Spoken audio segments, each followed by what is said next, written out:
Seigneur, on veut te remercier d'être au milieu de nous. Merci d'avoir agi dans nos cœurs la semaine passée avec une célébration spéciale où, je pense, tout le monde a pris une décision. Et Seigneur, on veut jamais mépriser ces engagements du cœur devant toi que tu entends.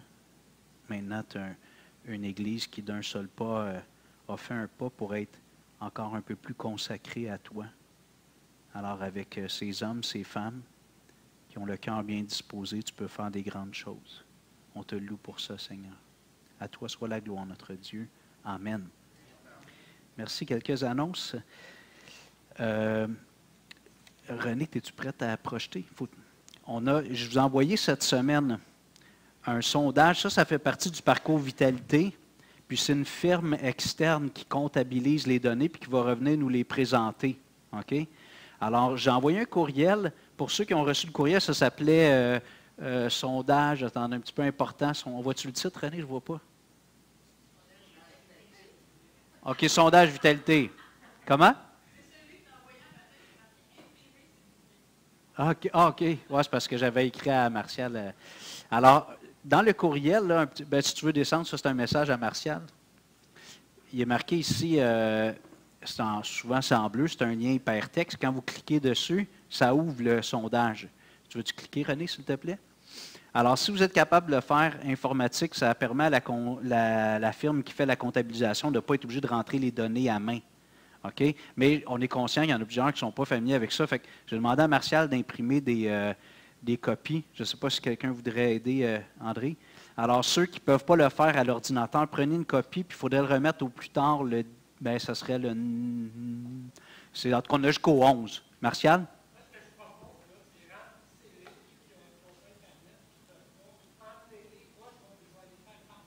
Oui, c'est ça. Puis eux, ils vont les rentrer, ils vont l'informatiser.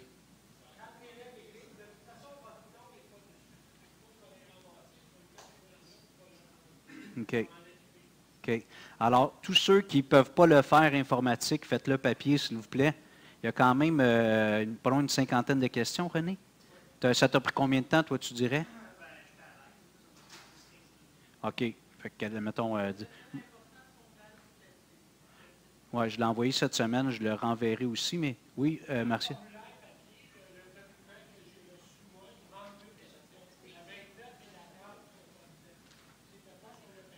Oui, c'est parce qu'il n'était pas pertinent. Là, il m'avait demandé, c'était plus pour Bécancour, il nous avait envoyé la dernière église qu'il avait faite. Là.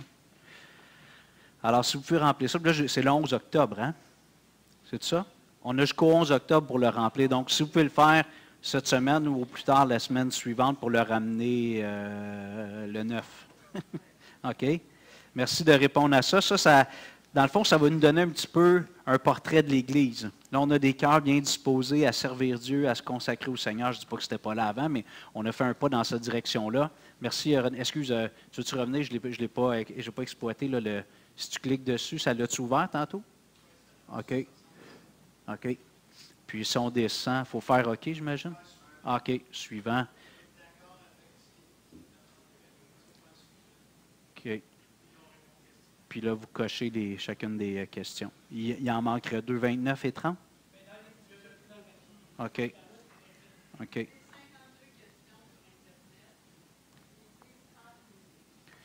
Moi j'avais dit entre 30 minutes, 1 heure pour ceux qui lisent moins vite. René, tu l'as fait? André, tu l'as fait? Combien de temps? 15 minutes? OK.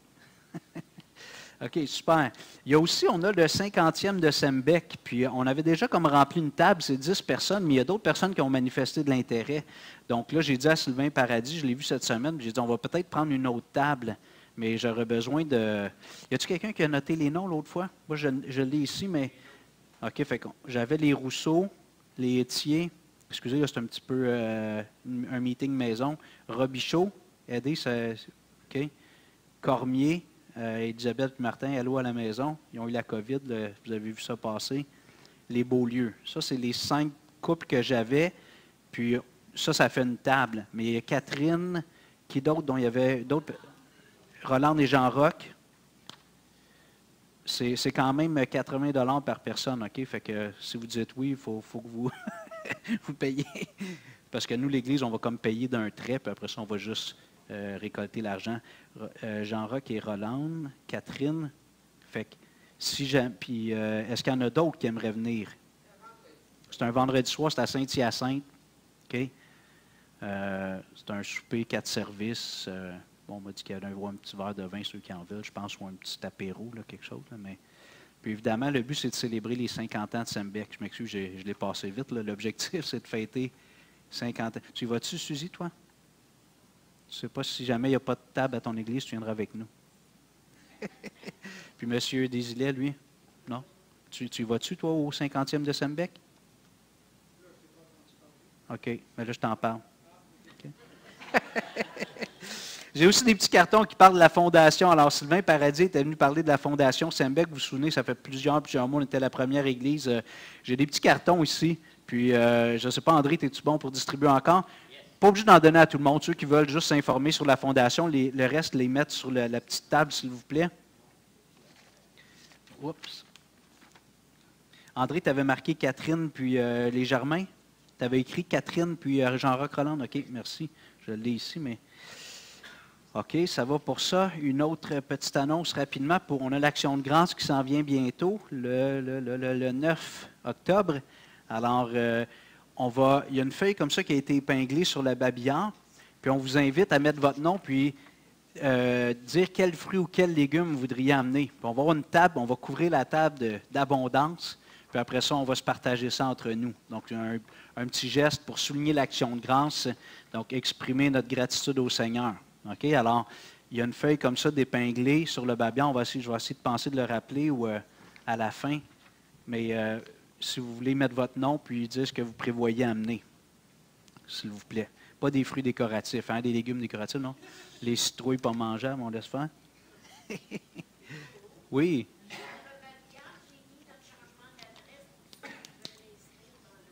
OK. OK. Puis si jamais tu penses de l'écrire dans le WhatsApp, les gens le voient puis ils peuvent le noter tout de suite. Oui, c'est ça. Ben, ça marche pas pire, notre affaire. Je pense que je vais donner un petit break à André. André, tu voudrais-tu distribuer les feuilles de notes pour ceux qui veulent prendre des notes pendant la prédication, s'il te plaît? On va ménager notre André bien-aimé. Merci, André. Réunion de prière en présentiel cette semaine. Alors, le matin à 10 h, puis le soir ici à 19 h. J'étais un petit peu attristé d'apprendre que les aînés avaient de la misère avec le changement. Donc, René avait emmené un nouveau jeu. Puis ça a l'air que ça a rouspété. Ça a rouspété. Nous, on n'aime pas ça, on n'est pas habitué. Puis, il voulait jouer aux poches. Finalement, envoyer ça de côté. Hein? Il faut se préparer au changement. Là, on s'est consacré au Seigneur. Il faut être prêt. J'ai vu René avec sa boîte fermée. J'ai dit, c'est quoi? C'est mon jeu. Il dit, je suis obligé de le ramener. Ils ne veulent rien savoir. Ah oui, OK. Ah, OK. C'était-tu les mêmes équipes qu'aux poches la semaine avant? OK. Ben ça, c'est normal. Même sans moi. Hein? Excellent.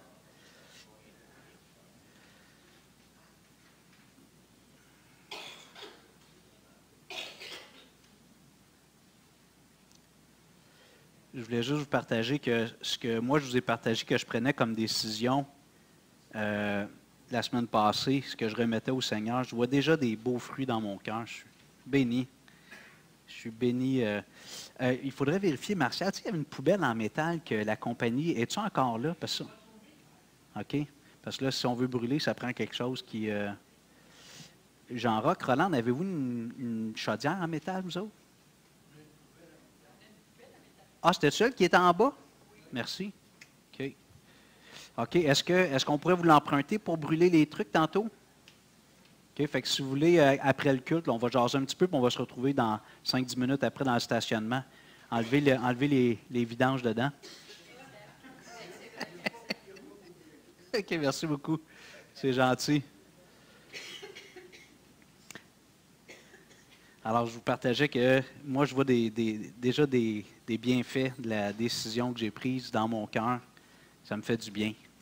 Quand on cède des choses au Seigneur, ça fait du bien. On va prier. Oui, Michel? Je voudrais te demander, ouais, si c'est possible de prier pour ma fille Roxane. OK. Elle a de la misère, puis elle est égarée, ça va pas bien, son enfant. OK. Là, es-tu chez vous? Elle est rebelle, OK. puis, j'essaie sur tous les moyens, mais on dirait que c'est impuissant. OK. J'aimerais ça, si vous pouvez prier pour qu'elle rencontre quelqu'un de quoi qui peut la faire changer de milieu. OK. OK, on va prier pour ça. OK, je vais prier maintenant, puis je vais prier pour la prédication. Oui, c'est ça. OK. OK. Là, elle est comme un peu immobilisée, Georges Macula? Mais elle ne peut pas marcher? Ah non, OK. OK. On va prier pour ces deux requêtes-là. Seigneur, on veut te remettre Roxane, qui a connu l'Évangile dans son enfance. Un peu comme on va voir pour Timothée ce matin, qui a connu les saintes lettres depuis son enfance, mais qui a fait des choix qui l'ont éloigné de toi. Seigneur, on te prie que ton esprit vienne lui amener une conviction de péché, de justice, de jugement, comme tu nous dis dans les Écritures. Que Roxane ait cette conviction qu'elle sente sa misère devant toi. Tu l'as fait dans nos vies, puis ça a produit une repentance dont on ne se repent jamais. Alors, on te prie de faire ça dans la vie de Roxane, s'il te plaît. Elle voit son père qui se rapproche de toi, sa mère qui a été fidèle aussi pendant plein d'années, Michel qui se rapproche de toi, Seigneur, interpelle-la. Je me souviens, ces soirées, des fois 1h, 2h du matin, à pleurer dans mon auto parce que je n'étais pas heureux, parce que je savais que je ne marchais pas avec toi. Alors, on te prie de mettre cette pesanteur dans son cœur, dans son âme, cette tristesse. Seigneur, on te prie pour Macula aussi, qui est mal pris ces jours-ci avec le nerf sciatique. Je ne sais pas s'il est coincé ou il y a de la douleur. On te prie de mettre ta bonne main sur elle, de la libérer de cela, s'il te plaît. Je ne sais pas s'il y a un traitement ou ça prend une intervention divine, mais on te prie d'agir, s'il te plaît, pour qu'elle puisse retrouver sa mobilité comme avant. Seigneur, on veut mettre nos cœurs, nos pensées devant toi. On te prie de venir puis d'opérer ce que tu veux opérer en nous. Chaque fois, Seigneur, qu'on s'expose à ta parole, on veut avoir un cœur disposé à entendre ta voix, entendre ton instruction. Alors, on te prie de faire ça, s'il te plaît, ce matin. Au nom de Jésus. Amen. Merci. Alors, les 4 objectifs qu'on a partagés dimanche dernier, je vais faire une bannière ou quelque chose dans les prochains temps, c'est sûr, pour les avoir, parce que c'est pour 5 ans. On veut s'en rappeler. Puis je vais revenir souvent sur ces choses-là, mais le premier, c'est de magnifier ou de glorifier la parole de Dieu écrite et incarnée. Puis j'avais à cœur d'aller dans un texte qui est précieux. Évidemment, on va aller voir plusieurs autres textes, mais 2 Timothée 3, s'il vous plaît, si vous voulez ouvrir vos Bibles, 2 Timothée 3.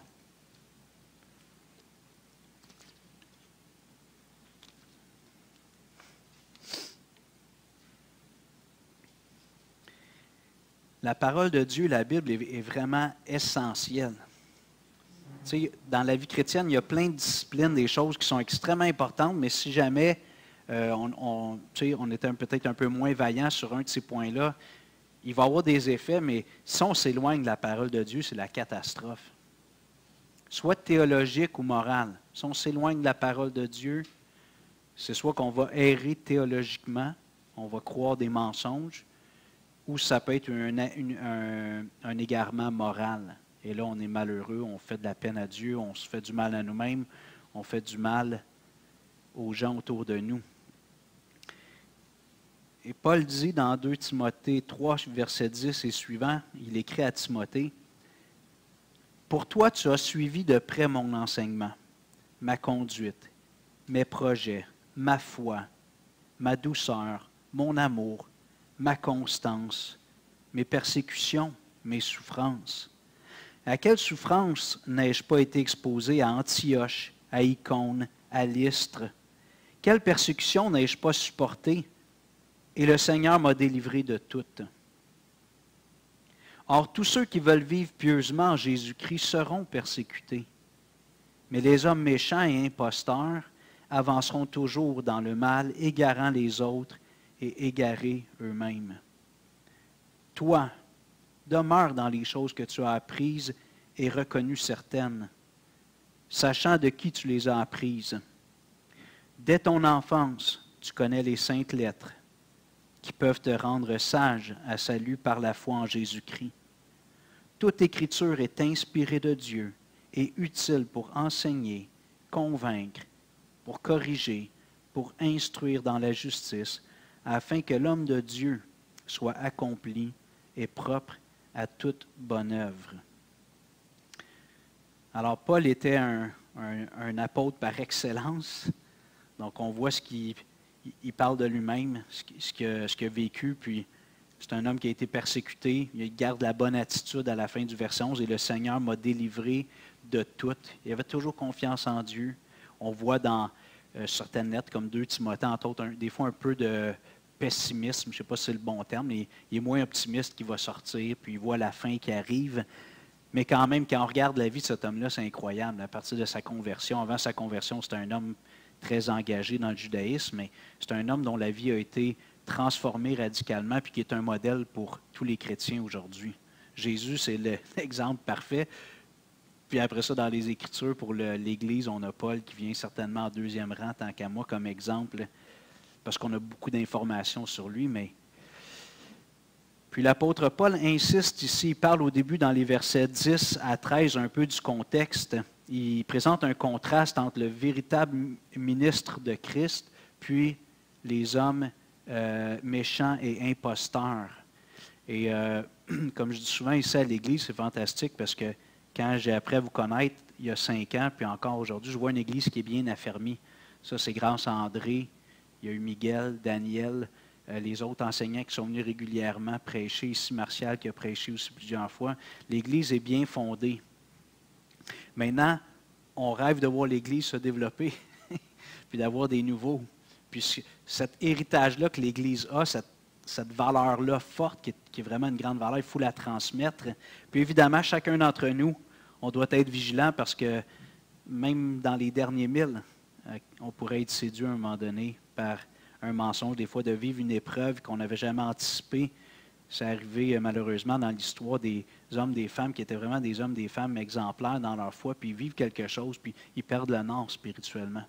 Ils font vraiment défection, ils abandonnent la foi, ils abandonnent Jésus, ils vont vraiment dans des doctrines qui ne sont pas conformes aux Écritures.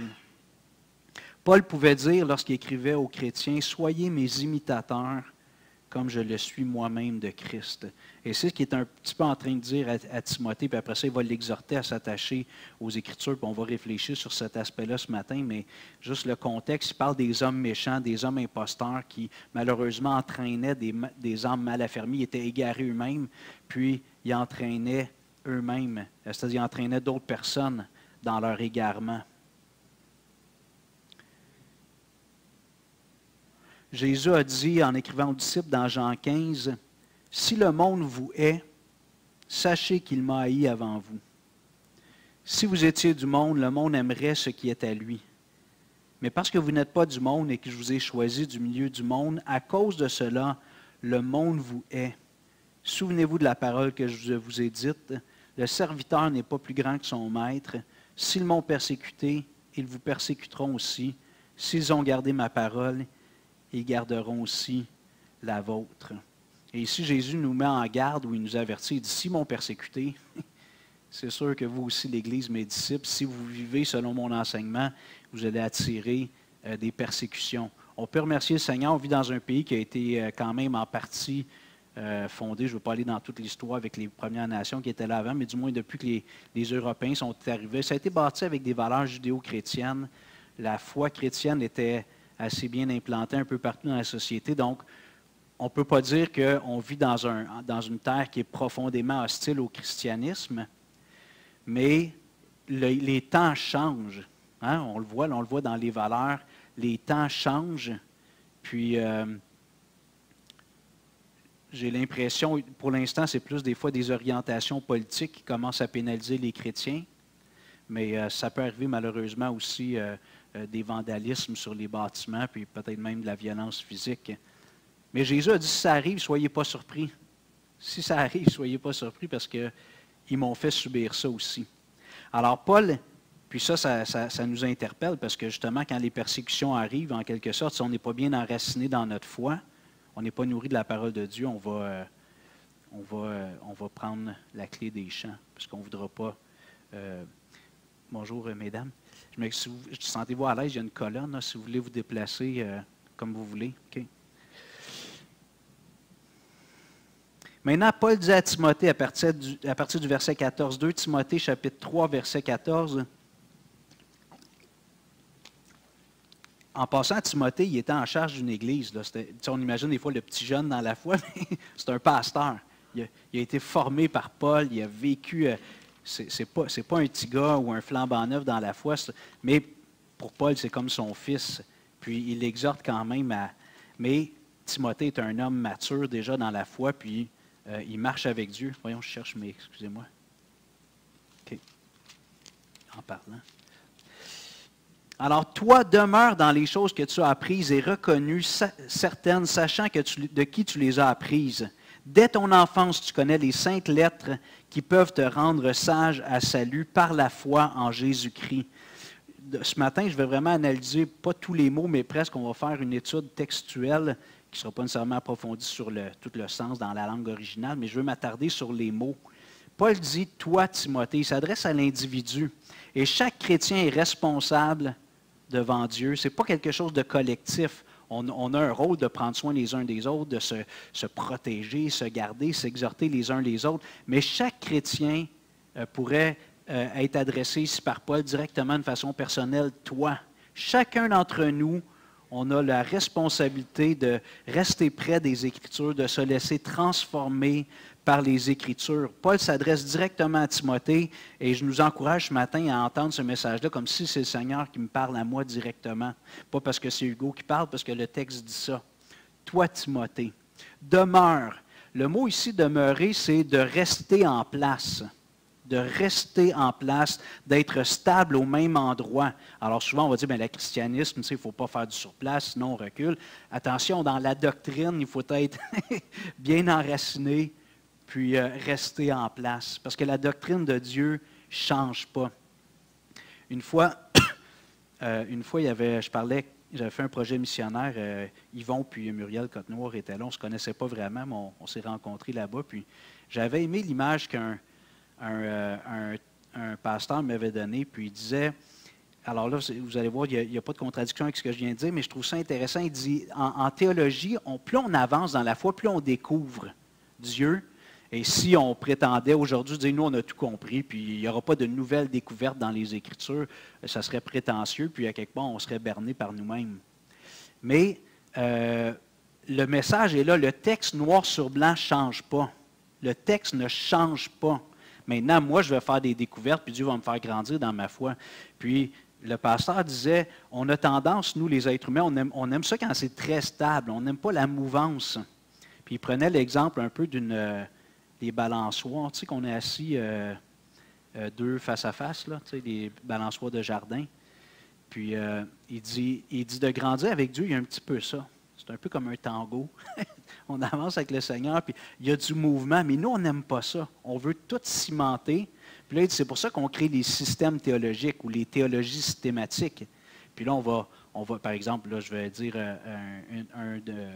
un système théologique qui est assez apprécié dans nos milieux, qu'on appelle le calvinisme, par exemple, ou pour l'interprétation de la fin des temps, c'était plus à la mode il y a une trentaine d'années d'être dispensationaliste, amillénariste, prémillénariste. Donc ça, c'est des systèmes de pensée théologique. Puis il dit, dans le fond, c'est un peu comme si on a la balançoire qui est faite pour nous bercer avec contrôle, tu sais, puis ça va bien, le roulement va bien. Puis on met des chimes, on met des bouts de bois pour la fixer parce qu'on n'aime pas ça. Alors, le frère me disait, les systèmes théologiques, ça a son utilité, mais ça a ses limites. Alors, je reviens avec ce que je suis en train de dire. Quand Paul dit à Timothée de demeurer, le texte, lui, ne change pas. Moi, je vais évoluer au fil de ma croissance avec le Seigneur, puis il y a des choses qui vont changer. Peut-être que même vous, aujourd'hui, vous regardez et vous dites, moi, il y a 20 ans, par exemple, il y avait tel genre d'activité que je pensais que c'était péché, je ne faisais pas. Puis le Seigneur m'a aidé à comprendre que c'est un peu plus nuancé que ça. Puis ça revient un petit peu de la décision personnelle. Il peut y avoir des doctrines, des fois c'est un peu comme quasiment un réveil personnel. On a compris l'Évangile, on s'est converti, on est fidèle à l'Église, puis à un moment donné, soit un texte, un enseignement, quelque chose qui ouvre notre... Il y a comme une nouvelle dimension qu'on découvre, puis ça c'est normal. Maintenant, ce qui est important, c'est de toujours revenir sur le texte qui est écrit, noir sur blanc, ou certaines avec les paroles de Jésus en rouge. Mais vous comprenez, le texte ne change pas. Et Paul dit à Timothée, demeure là, demeure dans le texte, demeure dans les Écritures. Et là, avant de parler des Écritures, il dit, demeure dans les choses que tu as apprises et reconnues certaines. Juste une autre utilisation, pour vous donner un exemple, dans Jean 15, verset 4, parce qu'on a parlé que dans notre objectif, c'est de magnifier la parole de Dieu écrite et incarnée. Mais Jésus dit dans Jean 15, 4, « Demeurez en moi et je demeurerai en vous ». C'est le même verbe. Reste en Jésus. Fixe-toi là en Jésus. Puis dis-moi, je vais me fixer en toi. Demeurez en moi et je demeurerai en vous. Comme le sarment ne peut de lui-même porter du fruit s'il ne demeure attaché au cep, ainsi vous ne le pouvez pas non plus si vous ne demeurez en moi. Et peut-être que vous avez déjà remarqué, mais Paul, dans plusieurs de ses lettres, entre autres l'Épître aux Éphésiens, il parle souvent aux chrétiens comme étant en Christ, dedans. C'est comme d'être dans Jésus, d'être en lui. Et nous, comme chrétiens, on doit demeurer en Christ, toujours demeurer en Christ. Notre théologie va progresser, notre compréhension des Écritures va évoluer. Il y a certaines choses qu'on voyait bien, finalement, on va voir que c'est plus nuancé, ou d'autres choses qu'on pensait que c'était pas bien, puis ça va évoluer, on va voir finalement que c'est plus nuancé. Mais il faut toujours revenir aux Écritures, puis dans notre cœur, de demeurer dans Jésus. La parole écrite et incarnée. Toujours demeurer en Christ. J'ai marqué ici, les méthodes peuvent changer, par exemple. Dans les églises, il y a des chrétiens de longue date ici. Il y a eu des temps où l'évangélisation se faisait d'une façon, l'adoration, je ne sais pas, au début, c'était juste le piano ici. C'était juste le piano ici, à Rivière-des-Prairies? Non? OK, la guitare. OK. Il y a eu un temps où dans les églises, c'était strictement le piano. Puis là, je ne sais pas si vous avez déjà vu dans des églises anglophones, je ne sais pas s'il y avait ça à Rosemont, mais on annonçait les numéros des chants. Y avait-tu ça à Rosemont? Y a-tu deux? Non? Quand je visite des églises anglophones, souvent, ils mettent les numéros des chants. Tu sais déjà tout le programme. Puis c'est des bonnes choses, là. C'est des façons de faire, mais des fois, ça évolue. On ajoute des instruments, le style musical évolue. Donc, les méthodes changent, la façon d'atteindre la communauté. Depuis quelques décennies, on essaie de créer des liens avec l'engagement communautaire pour créer des ponts avec les gens. Puis c'est ce qu'on veut essayer aussi de développer davantage à l'Église, parce qu'on voit que ça nous permet de bâtir des relations. Mais ça, c'est des méthodes. La tenue vestimentaire, on parlait il n'y a pas longtemps, de quand on vient en avant, il y a eu un temps où c'était non négociable. Un homme, c'était une cravate puis un veston, ou le complet de la même couleur. Le lendemain, ça évolue, ces choses-là. Mais le message, lui, ne change jamais. Puis le texte, ce qui a été inscrit, qui vient de Dieu, ça ne change pas. Donc, c'est toujours là qu'on revient. Et la réforme protestante, pour ceux qui peut-être ne sont pas familiers avec l'histoire, mais les églises évangéliques sont issues du protestantisme. On fait partie du grand mouvement protestant. C'était un désir dans les années 1500-1600 de revenir à la Bible.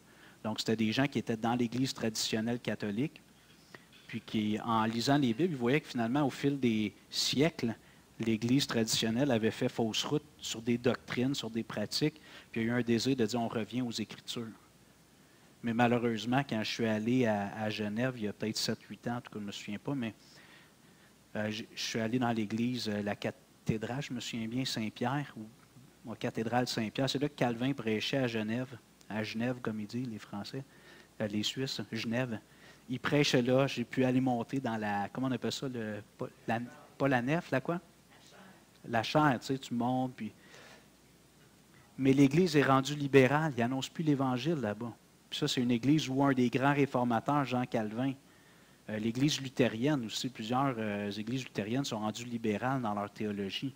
C'était les réformateurs, c'est eux qui ont ramené beaucoup de gens, Dieu les a utilisés pour amener beaucoup de gens aux Écritures, à l'Évangile, Romains 1, 16 et 17. Puis aujourd'hui, ce n'est plus l'Évangile qu'on annonce, sont libérales dans leurs valeurs, plein d'affaires qu'on observe, ils ont fait fausse route. Donc, il n'y a aucune Église, aucun mouvement qui va être la bonne Église pour tout le temps. Et c'est pour ça que Paul dit à Timothée, toi, attache-toi à ces choses-là, demeure dans ces choses-là. Alors, dans les transitions générationnelles, les transitions dans la méthodologie, différentes choses, il faut qu'on demeure enraciné dans les Écritures. On ne le répétera jamais assez. Il faut demeurer dans les Écritures, puis toujours aller valider si les changements qu'on propose ne sont pas contre les Écritures. Paul dit à Timothée, demeure dans les choses que tu as apprises. Et le mot qui est là ici, c'est le verbe mantano, puis on a le verbe matéthèse, qui est le mot disciple. C'est la même racine. C'est vraiment l'idée d'être un étudiant, d'être quelqu'un qui est ouvert et qui est engagé dans l'apprentissage. Il dit, demeure dans les choses que tu as apprises. C'est ce qui caractérise un disciple de Christ. Et des fois, c'est ce que je trouve un petit peu déplorable. Des fois, avec des gens, on annonce l'Évangile, puis on voit qu'ils font des pas. Puis finalement, quand ils sont confrontés avec les Écritures sur des choses, puis je pense qu'on essaie d'y aller avec doigté, puis nous-mêmes, on est en transformation encore après des décennies dans le Seigneur, mais des fois, les gens, comme on les expose aux Écritures, puis là, finalement, ils se rétractent. Un disciple, par définition, c'est un apprenant. C'est quelqu'un qui se met au pied d'un enseignant, en quelque sorte, puis qui dit « enseigne-moi ». Puis le maître, c'est Jésus, puis l'enseignement de Jésus, c'est la Bible. Alors, Jésus nous a dit de faire des disciples, pas juste des nouveaux croyants qui adhèrent à un credo, mais c'est le temps l'épreuve du temps qui va démontrer si la semence est vraiment là en eux ou non. Puis ça fait partie du processus. Étant donné qu'on ne voit pas les cœurs, quand quelqu'un demande d'être baptisé, en général, je procède là. On vérifie qu'il comprend bien le salut, mais peut-être qu'un an ou deux après, la personne il va arriver quelque chose dans sa vie, puis elle va être confrontée à un choix, une fréquentation. Là, on va rencontrer la personne avec amour, on va dire, c'est pas ça la volonté de Dieu, tu es en train de déplaire au Seigneur, puis tu te fais du mal. Puis la personne, oh non, moi, ça ne m'intéresse pas. Je vous invite à aller dans 1 Pierre 2, s'il vous plaît. Pierre donne une exhortation aux frères à qui il écrit, aux sœurs.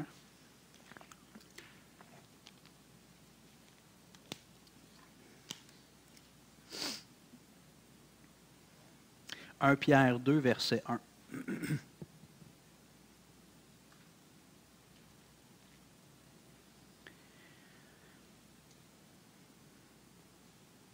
Ça, c'est l'homme qui a grandi dans sa foi au pied de Jésus.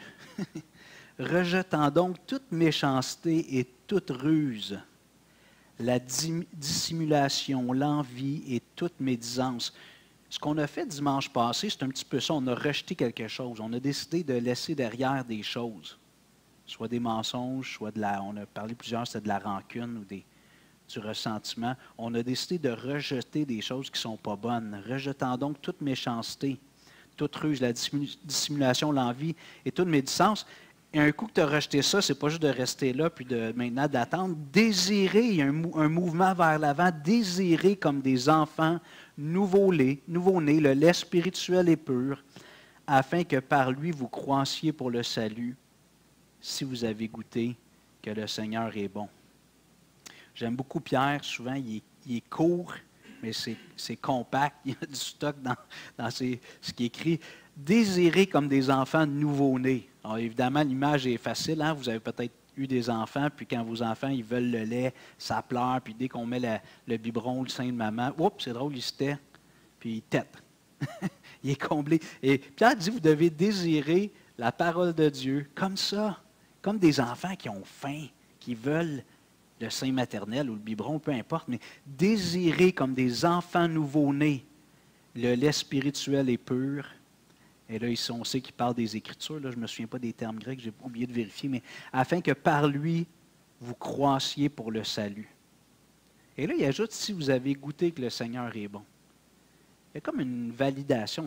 Est-ce que tu as goûté que le Seigneur est bon? As-tu goûté à l'Évangile? As-tu goûté au pardon de tes péchés? L'adoption, d'être réconcilié avec Dieu? Et il dit, si tu as goûté ça, tu en veux encore. Puis il dit, il y a quelque chose qui fait appel à la discipline. Parce que Paul le dit très bien, il y a un combat entre la chair et l'esprit. Paul dit, marchez selon l'Esprit et vous n'accomplirez pas les désirs de la chair. Donc, il y a un combat en nous, même si on est né de nouveau, même si on a goûté que le Seigneur est bon, on a besoin de rejeter ce qui n'est pas bon et de rechercher, de désirer la parole de Dieu pour croître. Quand ça dit croissier pour le salut, ce n'est pas de gagner le salut, d'accumuler des choses pour qu'on soit sauvé, mais c'est de grandir dans cette vie nouvelle qu'on a reçue, de devenir l'homme, la femme mature, de plus en plus conforme à la personne de Jésus. Jésus dit dans Matthieu 4, lorsqu'il est... je vous invite à tourner, c'est intéressant, Matthieu 4, versets 1 à 4, Jésus est emmené dans le désert. Il va passer un gros examen pendant 30 jours. Évaluation, test.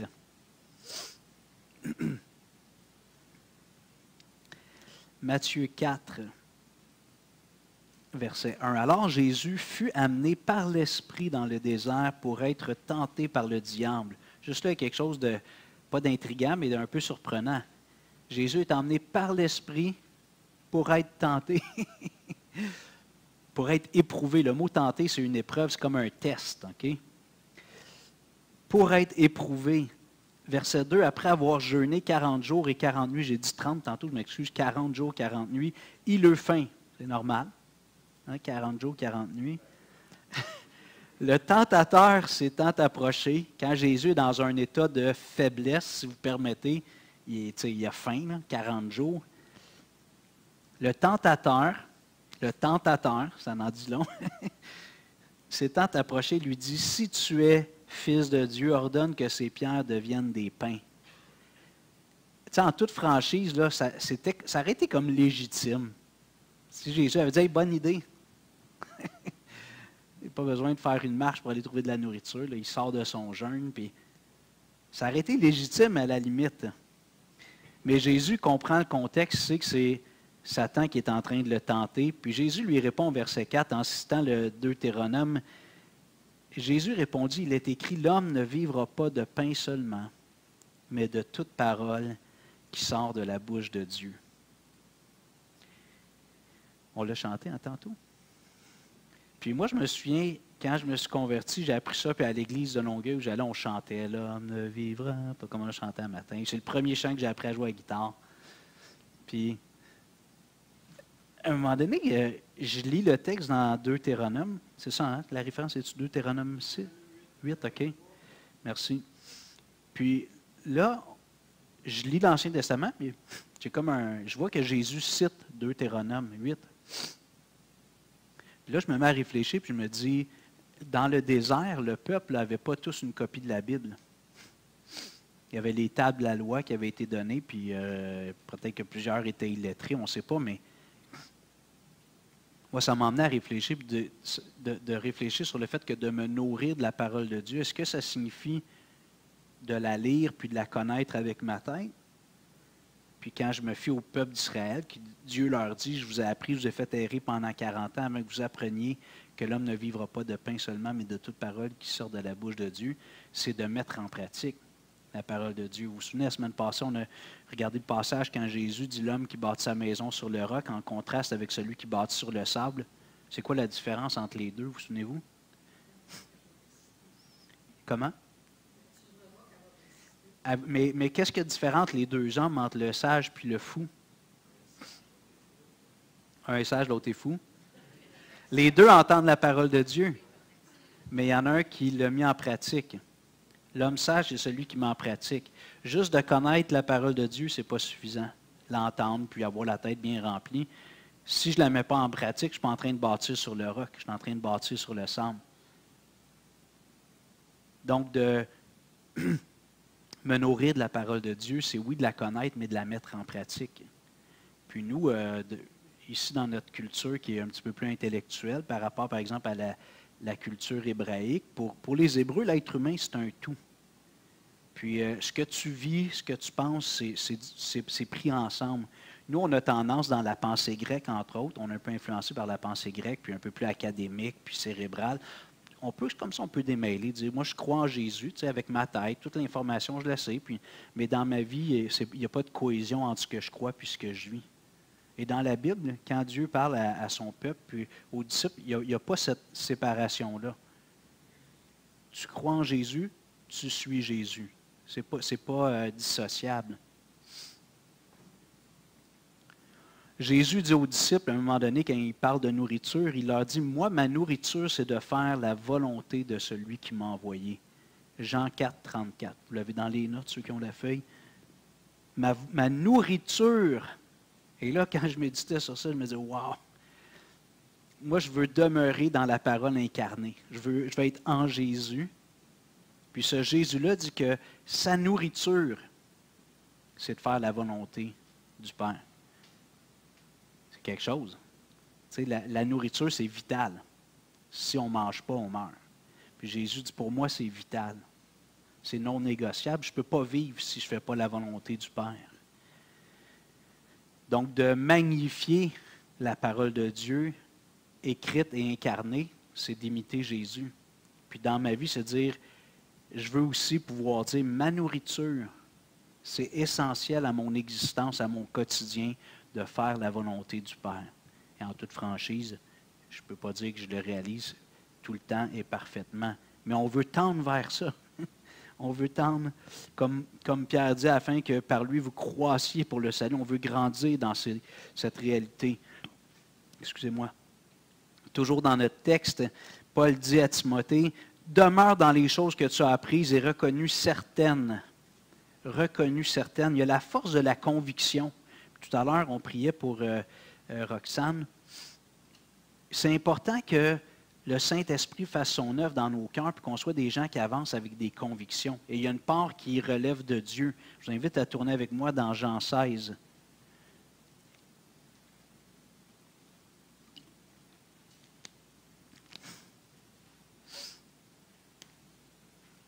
Paul est en train de dire à Timothée, les choses que tu as reconnues fiables, 100% fiables, 100% dignes de confiance. Et le Saint-Esprit produit ça dans la vie d'une personne. Jean 16, verset 8 à 11. En parlant du Saint-Esprit, Jésus dit, « Et quand il sera venu, il convaincra le monde en ce qui concerne le péché, la justice et le jugement. En ce qui concerne le péché, parce qu'il ne croit pas en moi. La justice, parce que je vais au Père et que vous ne me verrez plus. Le jugement, parce que le prince de ce monde est jugé. » Mais ça fait partie de l'œuvre du Saint-Esprit. Nous, on annonce le message. Quand on annonce l'Évangile, c'est comme si on donne, là, vous comprenez-moi, là, Dieu n'a pas besoin qu'on lui donne quelque chose, mais c'est comme si on donne à Dieu les outils dans la vie de cette personne-là pour qu'il amène ses convictions. Moi, je me souviens, je me suis converti en 1991, puis environ un an après, j'étais à l'université. Puis à l'université, je n'avais pas d'autres amis chrétiens. J'étudiais en mathématiques, donc j'étais exposé avec des gens qui aiment beaucoup la science puis qui ne croient pas en Dieu, parce que pour eux, la science puis la foi, c'est incompatible. Puis dans ma jeune foi, j'essayais de partager ma vie nouvelle en Jésus aux gens, puis il m'arrivait avec toutes sortes d'arguments. Puis moi, dans ma personnalité, je ne suis pas quelqu'un qui aime argumenter puis débattre longtemps. Ce n'est pas dans ma personnalité. Bon, ça me poussait à aller faire des recherches, mais ils ont réussi intellectuellement à me déstabiliser plusieurs fois. Ce qu'ils disaient, là, ça brassait mes idées. Mais je me souviens, puis ça a été douloureux. J'ai eu comme un 6 à 8 mois vraiment douloureux émotionnellement, parce qu'en dedans de moi, j'étais convaincu que Jésus était vrai, puis qu'il s'était passé quelque chose, mais tout ce qu'ils me disaient, c'est comme si je n'arrivais pas à répondre à tous leurs arguments par la raison. Mais je me souviens de ces moments-là. Je me souviens même des fois à l'église de Longueuil, on avait la réunion de prière, on était en petit groupe dans les classes d'école du dimanche, puis confus, là, tu sais, comme troublé dans mes émotions. Puis là, je disais, Seigneur, il y a une chose que je ne peux pas nier. Je sais que tu existes, Jésus, puis tu as fait un miracle dans ma vie. Ça, c'était parce que le Saint-Esprit avait fait un travail de conviction en moi. Il avait fait, dans ma petite tête, là, je n'arrivais pas à tout mettre les morceaux pour que la foi s'explique. Du moins, certains morceaux de la foi. Puis encore aujourd'hui, on peut expliquer. Quand on évolue, on apprend, puis on peut donner des explications rationnelles.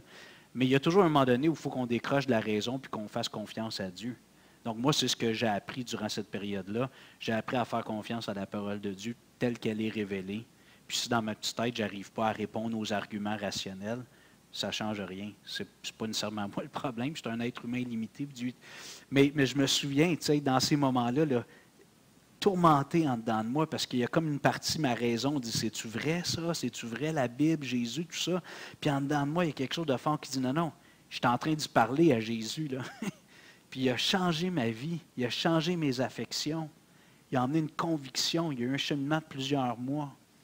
Donc, c'est important de laisser le Saint-Esprit faire l'œuvre de conviction dans le cœur des gens. Nous, on annonce l'Évangile, puis laissons le Saint-Esprit emmener la conviction dans le cœur des gens. Mais si je reviens au texte maintenant, Paul il dit, tu as reconnu que ces choses-là étaient certaines, tu as eu une conviction par l'œuvre du Saint-Esprit, puis il y a des éléments de la raison, parce que Dieu n'est pas contre la raison, mais Dieu est au-dessus de la raison. Donc, moi, comme je dis aux gens, de croire en l'existence de Dieu pour notre univers, il n'y a rien de plus rationnel que ça. Il n'y a rien de plus intelligent que de croire qu'il y a un être qui a tout créé ça. C'est trop beau, trop complexe pour que ce soit le simple fruit du hasard. C'est impossible. Et là, Paul ajoute, sachant de qui tu les as apprises. Évidemment, la mission de l'Église, c'est d'annoncer le message, de faire des disciples. Il y a toujours ce processus-là. Il y a quelqu'un qui nous a annoncé quelque chose. Madame Gobeil, c'est ça? C'était celle la première? Okay. Puis on peut tous faire un peu notre arbre généalogique spirituel, au moins la première génération. Ça peut être un prédicateur à la radio, aider si tu écoutais des prédications en anglais. Fait qu'à quelque part, cet homme-là ou ces hommes-là ont joué un rôle. C'est comme un peu tes parents ou les témoins qui t'ont emmené l'Évangile. Puis après ça, on arrive dans l'Église, puis là, il y a des frères, des sœurs qui nous entourent, puis ça devient comme des parrains, des marraines spirituelles. Puis on a comme un arbre généalogique spirituel. Et Paul dit à Timothée ici, sachant de qui tu as appris ces choses. Timothée les avait écrits, on est dans 2 Timothée, allez au chapitre 1, s'il vous plaît.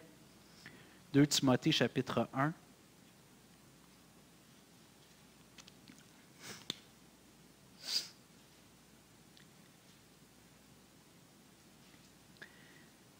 Paul dit à Timothée, verset 5, « Gardant le souvenir de la foi sincère qui est en toi, qui habita d'abord dans ton aïeul ou ta grand-mère Loïs et dans ta mère Eunice, et qui, j'en suis persuadé, je m'excuse, habite aussi en toi. » Timothée avait eu un grand privilège. Puis ça, c'est le cas de nos enfants. Peut-être que même certains d'entre nous avons eu des parents chrétiens.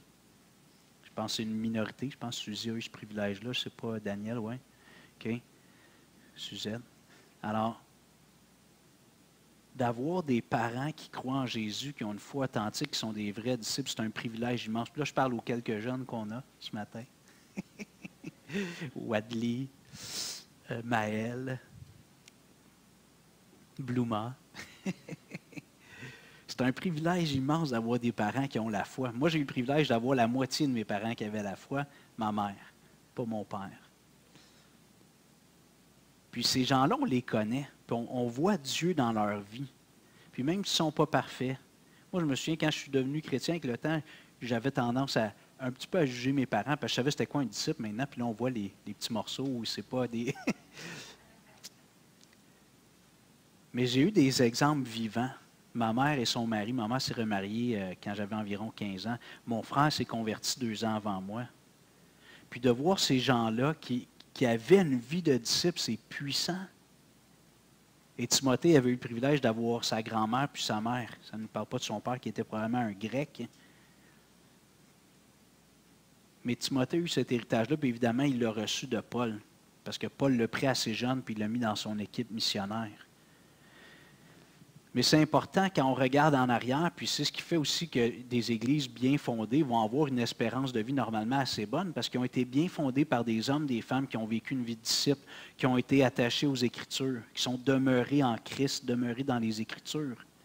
Alors nous, si on rêve d'avenir pour notre Église, il faut qu'on persévère dans ces choses-là.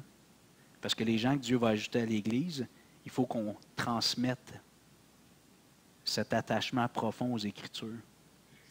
Puis ceux qui vont devenir des disciples authentiques, à un moment donné, ils vont peut-être dire, quand moi je vais être plus vieux, à la place de certains, ils vont dire, ah, Hugo, Lynn, eux autres, aidez.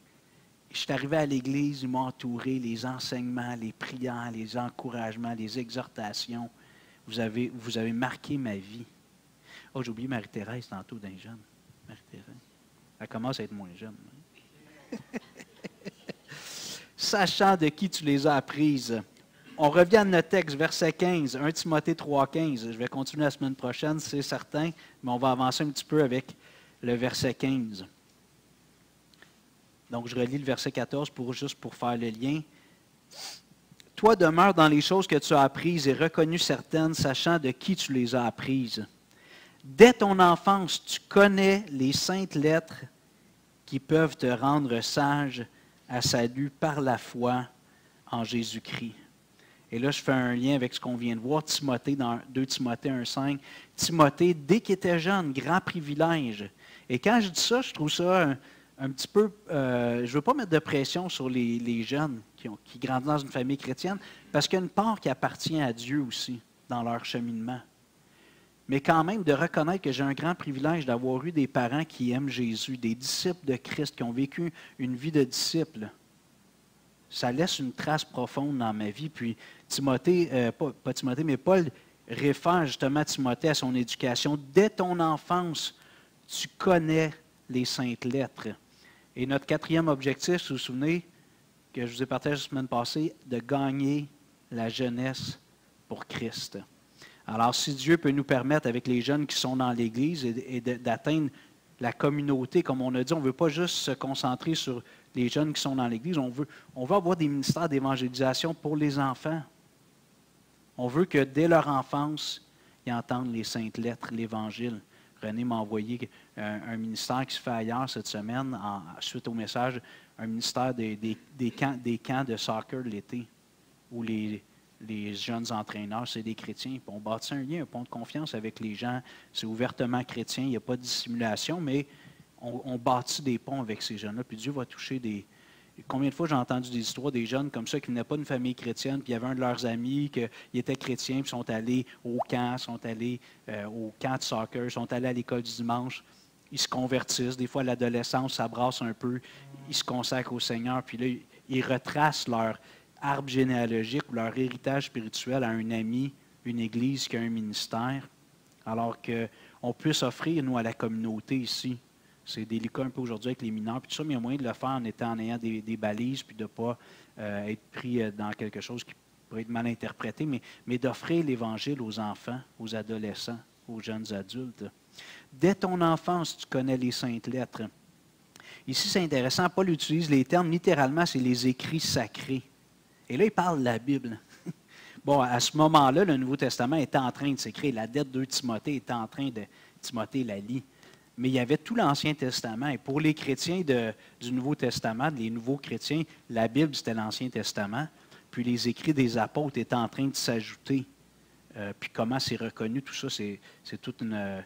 Je vais en parler un petit peu plus la semaine prochaine, mais Dieu guide l'Église, puis le peuple de Dieu, les Juifs dans l'Ancien Testament, les chrétiens dans le Nouveau, pour reconnaître les textes inspirés puis qui sont conservés dans le canon des Écritures, dans ce qu'on appelle la Bible aujourd'hui.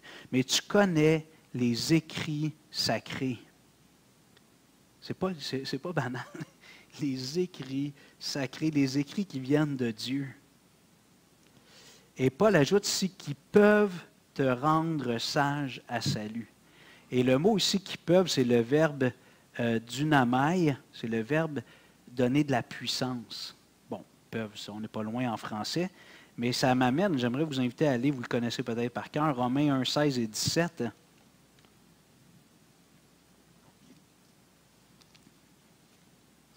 Romains 1, 16 et 17. Paul dit « Car je n'ai point honte de l'Évangile ».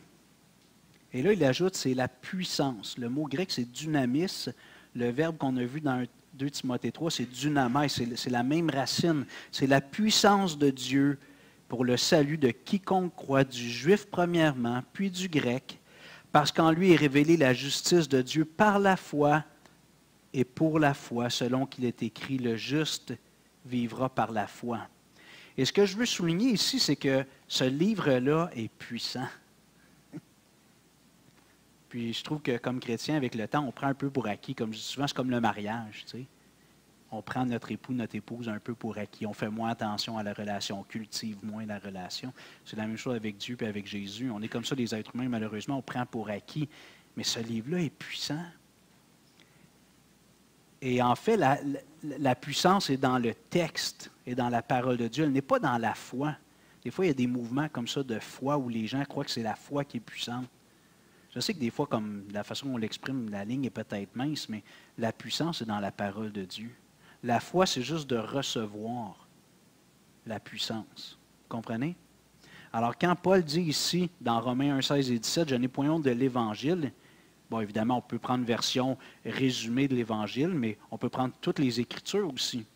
« Car je n'ai point honte de l'Évangile, c'est la puissance de Dieu pour le salut de quiconque croit. » Et ça, on va le recevoir par la foi. Je répète, la puissance n'est pas dans la foi. Des fois, les chrétiens, on va dire, OK, je vais avoir une foi forte, puis je vais faire des grandes choses. Puis c'est pas faux. Mais la puissance, elle est dans les Écritures, elle réside en Dieu. La foi est juste comme ce qui reçoit l'organe, en quelque sorte, ou le canal qui reçoit la puissance de Dieu. Maintenant, si je reviens à notre texte, quand Paul exhorte Timothée, il dit, « Dès ton enfance, tu connais les saintes lettres qui peuvent te rendre sage à salut par la foi en Jésus-Christ. » Et le sens ici est comme... Il est un peu équivoque. Est-ce qu'il parle de comprendre le salut pour être sauvé ou de grandir dans le salut? Je n'ai pas de problème avec l'un ou l'autre, comme Paul qui dit « Le juste vivra par la foi ». On est sauvé par la foi, mais après ça, on marche par la foi. Et ici, Paul dit à Timothée, « Les saintes lettres peuvent te rendre sage. Elles ont la puissance de te rendre sage pour le salut. » Salut initial et de vivre. Le mot salut, ça veut dire délivrance. Hein? Le mot salut, ça veut dire délivrance. Et à tous les jours, j'aime me rappeler, puis je l'oublie des fois, à tous les jours, j'ai besoin du Sauveur dans ma vie. Je ne sais pas pour vous, là. À tous les jours, j'ai besoin de Jésus. J'ai eu besoin de Jésus un jour pour le pardon des péchés, l'adoption, la réconciliation, tout ça. Mais à tous les jours, j'ai besoin de Jésus. Parce qu'en moi, il y a cette tension entre la chair et l'esprit. Et qui a marché toujours à 100% par l'Esprit, si ce n'est Jésus? Je vais être comme Jésus. À tous les jours, j'ai besoin du Sauveur. À tous les jours, j'ai besoin de cette puissance qui agit en moi, qui se trouve dans les Écritures. Alors, ce que j'aimerais nous encourager, frères et sœurs, c'est de croire que dans ce livre-là, qu'on lit probablement individuellement à plusieurs reprises durant la semaine, mais aussi qu'on expose à l'Église ici, le mercredi, le dimanche, à d'autres occasions, de croire que c'est puissant. La puissance, elle est là. Et si Dieu met sa puissance dans quelqu'un ou dans quelque chose, il n'y a pas de limite. Vous êtes d'accord? Si Dieu met sa puissance, il n'y a pas de limite à ce qui peut se passer. Nous, on peut être très limités. Moi, je suis très limité. Ma foi est limitée. Mais la parole de Dieu, la puissance de Dieu est illimitée. Donc, dans ce désir, dans les 5 prochaines années, de glorifier ou de magnifier la parole de Dieu, c'est de s'exposer au texte, de la lire, la méditer, la comprendre davantage, puis de se laisser transformer par la puissance de la parole de Dieu. Et moi, ce que j'ai vu dans ma vie, pour revenir à mon histoire, puis je conclue avec ça, j'ai vu la parole de Dieu agir dans la vie de ma mère, dans la vie de mon beau-père, dans la vie de mon frère. J'ai vu des vies transformées. Puis j'avais des gens qui n'étaient pas chrétiens dans mon entourage, comme tout le monde. Puis je regardais les chrétiens. Au début, je les trouvais bizarres. Je me moquais d'eux pendant plusieurs années. Moi, je n'étais pas un bon garçon. Je trouvais que les chrétiens ils vivaient à une autre époque. Mais quand j'ai commencé, puis le Saint-Esprit a commencé à agir en moi, puis je dis, OK, il y a le monde, le chemin large, qui mène à la perdition. Puis il y a le chemin que Jésus propose. Puis là, je voyais ma mère, mon beau-père et mon frère suivre ce chemin-là. Je voyais des gens qui, malgré les épreuves, malgré les défis de la vie, il y avait des ancres dans leur vie. Ils n'étaient pas, il n'y avait pas des dérapages majeurs, même s'il y avait des épreuves. Ils gardaient le focus, ils gardaient une joie que je ne comprenais pas. Alors, de voir la puissance de Dieu agir dans la vie de mes proches, dans mon cas, ma mère, mon beau-père, mon frère, ça a eu un impact puissant dans ma vie. Et que nous, on puisse, quand les gens nous visitent, puisse dire, OK, on voit que la parole de Dieu est agissante dans cette Église-là. La parole de Dieu est proclamée, mais on la voit dans la vie des gens aussi. Je vous invite à vous lever, puis on va terminer en priant. Seigneur, on veut te remercier. La semaine prochaine, on va réfléchir davantage sur l'origine des Écritures.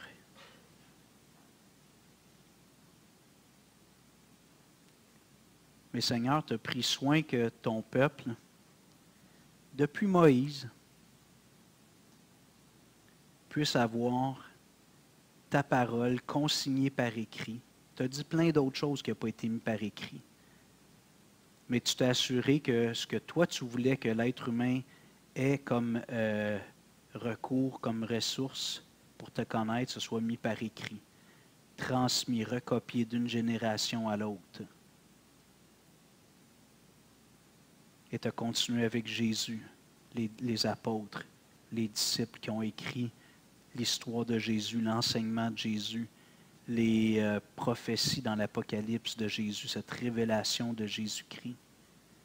Tu as permis, Seigneur, qu'on ait un livre qu'on appelle aujourd'hui le livre ou la Bible, les saintes Écritures, les saintes lettres.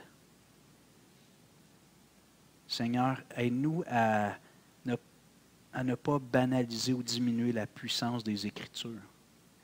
Et quand par les Écritures, tu parles à mon intelligence, à mon cœur, tu m'indiques que je suis peut-être sur une mauvaise avenue, que je prenne ça au sérieux, que je me conforme.